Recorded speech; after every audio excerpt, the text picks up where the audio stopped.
Chapter 4. Raider was damn glad to finally be on the new, smooth Lincoln Highway after bumping along for 3 torturous days on back roads before joining it in Ohio. Rome had created roads for the expansion of the empire, and Raider felt as if his timing of departure was so ordained. He could make the trip west in 20 days or so on good roads, with his brand new 1915 official road guy of the Lincoln Highway, Model T touring car with headlights, $200 in cash, a .22 revolver, and yellow driving goggles. He felt well equipped. Now he could work days and drive nights, doubling opportunities for work. It had nearly wiped out his secret savings account he'd kept hidden from Mary, but Raider knew as soon as he was in Nevada he could earn it all back quickly enough to purchase the rest of his dental equipment and prospecting outfit. He just had to be careful with his money until he arrived. Brick, concrete, gravel, and rutted dirt passed under Raider and his Model T Ford as they ground their way steadily west. The seeded or demonstration miles of fresh concrete were the smoothest and fastest, but it didn't last long. He camped out in the Ford most nights, preferring camping to spending money on the host of new hotels catering to the new auto tourist. Occasionally he stopped to fish, enjoying a fresh dinner with strong coffee and the friendly light of fireflies. He had never felt freer. Green woods and rolling hills of Ohio, Indiana, and Illinois gradually gave way to the great flat cornfields of Iowa. At Council Bluffs, he prepared to cross the Missouri River into Omaha. Approaching the big, muddy Missouri, Raider felt this was the final line from east to west. Pioneer wagon trains were headed west here. Lewis and Clark had met here. Finally, the moment of the freedom and adventure Raider had worked so hard for was here. A steel bridge spanned the river just as the guidebook promised. The tourist crosses the Missouri River over a fine steel bridge and enters Nebraska. Stopping at the toll booth on the Iowa side, the operator charged him 15 cents. "Damn it," thundered Raider. "That's the price of a whole meal. Highway robbery." Raider continued the rant. "The guide says 5 cents to 15 cents. The operator blandly replied, "Automobiles get charged the maximum rate. Wear and tear on the bridge, you know." The operator didn't seem flustered by Raider's outburst. Just business as usual. Cursing, Raider flung the coins at the operator, fuming as he drove across, passing a yellow streetcar that shared the railroad tracks into town. He would definitely have to read the guide more carefully about tolls and other expenses. Omaha was about his halfway point, and Raider decided, after he calmed down, to get a bath and a meal before pressing into the more rugged terrain ahead. Raider garaged his car next to the brand-new Hotel Fontanelle. The room was $250 with private bath, the garage 50 cents, washing $1. European-style shared accommodations would be cheaper, but Raider was a loner, valuing his privacy above almost everything else. He didn't mind spending his money his way, but by God, he didn't want anyone else telling him how to spend it. This was going to be an expensive layover, and Raider vowed to enjoy it. He'd just avoid big towns for the rest of the trip, or he'd be flat broke before Nevada. Upon checking in, Raider was slipped a paper punch card by the clerk, brightly colored with holes in advertising. "Are you a gentleman traveling alone? Enjoy wide-open Omaha, gambling, drinks, and burlesque. Try your luck for a free drink at the Gaiety Theater." Taking the provided punch card, Raider punched number 17 and was awarded a free whiskey for his trouble. Grabbing a streetcar, he headed to the Gaiety. Dozens of bars, gambling houses, and theaters flourished in the sporting district, fed by the stockyards, meat packers, the railroad, and the new highway. Raider could feel the energy and was looking forward to a cheap meal, free whiskey, and some mindless entertainment before getting to bed. Burlesque wasn't really his style, but sometimes the humor was good. Occasionally, he'd go with his fellow students in Cincinnati to blow off a little steam. The girls were good-looking enough, but Raider had his pride, and no cheap little thing was going to make him act the fool. He wouldn't stay long. At least the free drink made up for the toll booth. A matinee performance, including a red-headed hoochie-goochie dancer, was stirring up the men. Her skirt was a narrow piece of red satin ribbon, not quite covering her bare behind, which she gyrated in time to the music. An equally narrow band with spangles covered her breasts, squeezing them to overflowing. Top and bottom jiggling rhythmically together. A man of strong urges, Raider felt himself getting aroused. But then he would think of Ivy, beautiful, mysterious, lavender-scented Ivy, and any interest in casual sex simply receded. Red sashayed off the stage, and a comedian in blackface took her place. Raider enjoyed the shtick. Watching the crowd, he noticed in the far back of the theater, in a row of seats barely visible, were some scantily dressed young females, some very young. Standing with them was a pock-faced middle-aged man, obviously keeping them in line. They ran the gamut from scared to bored, thin, dirty blondes to curvy brunettes. One very young, pale redhead with a green locket seemed almost drugged, but Rader only gave them a passing notice. Whores, Rader thought disdainfully. He hadn't had a good physical relationship with Mary, but he had never paid for service like some of his friends. He finished his drink and left. Rader grabbed a rare steak, beans, and black coffee before returning to the Fontanelle. He sure as hell wasn't going to pay hotel prices for food. Tomorrow, he would head into the West, rested, washed, and reprovisioned. Up at 4 a.m., Rader retrieved his car from the garage and filled up on gas, oil, and coffee. Omaha was a 24/7 city, which suited him fine. He was in a hurry to be on his way. Rader was pleased to be able to drive the hour before sunrise with his new car headlights illuminating the new red, white, and blue L signs that marked the Lincoln Highway. It was a mastery of men over nature. Darkness had dictated travel for so long, but now he was free to go when he wanted to go with relative ease. The roads were now mostly dirt as he prayed for dry weather. The scenery transformed from tame farmlands to strange rock formations that reminded Rader of ancient cities. Grazing cattle and strings of barbed wire, not crops with the mark of a man here in the West.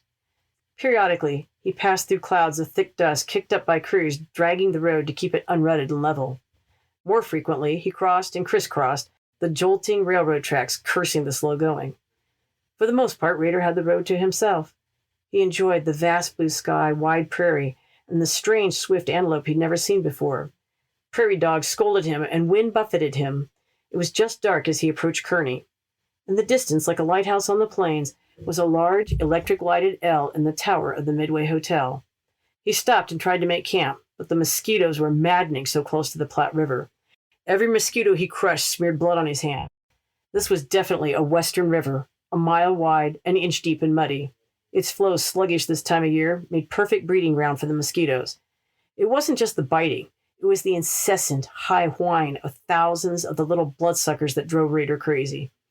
He added some green brush to the fire to make smoke and wrapped up in his bedroll for a very long night. Rader didn't think he was getting bitten too much, but he was sweating like a pig trying to keep the pests away. Throughout the night, he'd poke his head out to get fresh air, and the whining symphony would increase immediately. Rader was up early and didn't even make coffee to escape the insect hell he'd spent the night with. His first stop before leaving Kearney was to purchase mosquito netting and calamine. 357 very long, very slow, grueling miles brought Rader almost to Cheyenne, Wyoming. Summer thunderstorms dumped 3 inches of rain, turning the road into an almost impassable muck. The Ford had no wipers, so he had to drive with his head out. Mud covered his face, forcing him to stop and wipe it off in a muddy puddle every half hour or so. Finally, Rader just hunkered down as best he could, tenting the Ford with canvas, helplessly watching the chassis sink into the merciless mud. When the rain stopped, Rader rocked and dug himself out of the mud, getting as far as Roscoe, Nebraska, where both axle and springs gave out. The guidebook was no help about Roscoe. No garage, no tourist accommodations. Hiking the 8 miles to Ogallala to get help took up a precious half day. Repairs, a wash, and a polish, another day and a half, and several more of his dwindling dollars, literally going down the drain. Rader felt like he had fallen into some traveler's level of hell from which there was no escape. No movement forward, just a steady drain on his wallet. Coupled with a nagging headache and fatigue from gaining in elevation, Rader's mood was not good. The road guide assured Rader that major improvements were being planned for 1915, but it sure as hell looked more like wishful thinking than reality. Beat and headed towards Dangerously Broke with 1,000 more rough miles to go, Rader limped into Cheyenne, ready for a bath, some whiskey, and some sleep. The auto camps leading into town were full, but Rader got a lead from a garage on a temporary free auto camp at Frontier Park. Not much amenities, but you'll have a front row seat for the show. What show? Asked Rader. Frontier Days, the attendant said with excitement. That's why everything's so full. Kind of like Bill Cody's Wild Wild West show, but with local talent. It's a really good time. Rader thanked him and drove north. He tried not to think of his money situation. He was starting to look and feel like a flivver hobo, the scorned auto tramps. The modern but dusty-looking city had patriotic bunting and flags hung from brick buildings. The streets were filled with colorful pennants and colorful people, including Indians who seemed very exotic to Rader. He had seen some in Nebraska, noticeable because of their skin color, but dressed like the average white man. Here in Cheyenne, not only did most of them seem to be about a quarter of the population, but most wore their blankets and tribal clothing instead of normal clothing. It made Rader feel uncomfortable. He found parking 2 blocks from the Senator Hotel and stepped in for a drink. He knew he was filthy, but the town was friendly and didn't seem to hold it against him. Cowboys, ranchers, bankers all shared the watering hole together, and Rader began to understand that here a man wasn't judged just by his clothes or manners, but how he acted. Feeling a little braver after a couple whiskeys, he sat in on some penny ante poker, winning a couple hands. Among these friendly strangers, he felt at home. He paid for a bath and left his 20 pounds of muddy clothes with an Indian woman to wash before heading out to Frontier Park. As he approached the park, the sharp angles of Indian teepees were outlined against the pale purple and orange of twilight. Rader wondered if he'd have to camp next to them. Asking around, he found the next day was the beginning of the actual rodeo. He felt the pressure of time ticking away, but his laundry wouldn't be done until tomorrow anyway, so he decided to lay over, rest, and experience the real West. He rustled up a little fire, heating up some beans, coffee, and pilot bread, a thick cracker that always tasted stale. He slept well under a sky brilliant with a million stars, and gratefully, at this altitude, no bugs. Around him, the sounds of other campers, a guitar, horses, and a comforting breeze. Rader slept deeply in absolute contentment. Rader was surprised he'd slept so soundly and so late, feeling almost ashamed for sleeping in. His watch read 6 a.m. "Howdy," a voice called to him. A short, very skinny cowboy with faded blue jeans and a red cotton shirt approached him. "Why don't you come over and have some coffee with us over at the Chuck Wagon? My name's Russell Howell." Rader was glad for the invite and joined Russell and 3 other cowboys by an old wagon, the back down and a fire going next to it. Rader accepted the strong coffee in a dented tin cup and some fried biscuits. "This here is John Ryder, Frank Hughes, and Tom Bradley." Rader shook their hands, liking their open smiles, weathered faces, and strong handshakes. Russell went on, "We have a little business proposition for you. How would you like a chance to get into the rodeo free and maybe make a little money?" Rader was definitely listening now. "We got a chance to do a little special exhibition for the rodeo. It's called a Model T Roundup. We do the roping and you do the driving." "Just what do you mean?" Rader asked. John, the oldest at 22, chimed in. "We got a deal to do some calf roping off one of those there flivvers," he said, pointing to Rader's Model T, "as an exhibition. But one of those autos we were planning to use crapped out, and the organizers want all 3 or none. It'll pay $50. We can split 6 ways, and they're throwing in 5 gallons of free gas." Russell chimed in excited.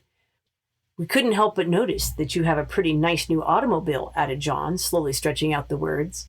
"We don't want to pressure you none, but you're more than welcome to eat with us, whatever you decide," John went on. "But we sure would appreciate the help." Frank hadn't said a word while tending the cookie in the fire, but nodded in solemn agreement. Rader thought about it a second and said with a laugh and a handshake, "Done!" And the boys were glad and served him up some beans to go with the fry bread. Their event wasn't until 11 a.m., so they planned their strategy a little and got to their seats in time for the opening ceremonies. Rader had traveled some, but this was a whole different world. Tame buffaloes pulling a wagon full of cowgirls made its pass through the arena, followed by cowboys on horses with silver on their saddles. Beautiful touring cars carrying Denver socialites and the Cheyenne mayor made the circuit next. Indians in full dress with feathered war bonnets, trick ropers, and a band ended the opening ceremony. Rader felt like a boy at the circus. Rader and the cowboys headed out to collect their gear and the other 2 T's that had just arrived. Shaking hands, the drivers went over the basic strategy. Rader was a little nervous. He needed the money, but he sure wasn't keen to cause any more damage to the car. The announcer introduced them as Rader and the others drove into the thundering applause. He felt like a Roman gladiator, but he hoped it ended better than that. The 3 T's circled around each other, chasing after the calves while the cowboys stood to rope. A couple times they got a little close to each other, but the flivver rodeo was over before he knew it, and they were on their way out of the stadium. The boys got the money and split it right away. John, Frank, and Russell told Rader they'd check in with him later, but they were entered into some other events. Rader had never seen a rodeo. Cowgirls in pants roping calves, the bronc busting, the bull riding filled Rader with excitement. A black cowboy brought the crowd to its feet by wrestling a maddened steer to the ground with his bare hands, getting full control by biting the steer's lip with his teeth. This was living as it was meant to be, full throttle, no holding back. The boys had won a little in the conventional calf roping, and Quiet Frank had come in second in the bronc riding. Feeling celebratory, they invited Rader to town for steak and beer. He drove everyone to town, picking up his wash on the way. The Plains Hotel was filled with tourists, city people, and others celebrating cowboys in an energetic, friendly environment. Rader enjoyed the company of these men, rowdy, honest, and vibrant. He appreciated that he didn't feel like an outsider. The hours passed with stories from the day being passed around with the beer and whiskey. Drunken cowboys laid out on the pool tables, raking their spurs on the broadcloth. About 11 p.m., an alarm was sounded. Fire! Fire! Fire at the Inter-Ocean! The word fire was enough to sober up most everybody in a hurry. Cheyenne had seen its share of fires, and everyone ran out to help where they could. The engine company was there, but the building was already engulfed. People hung out the upper windows, trapped.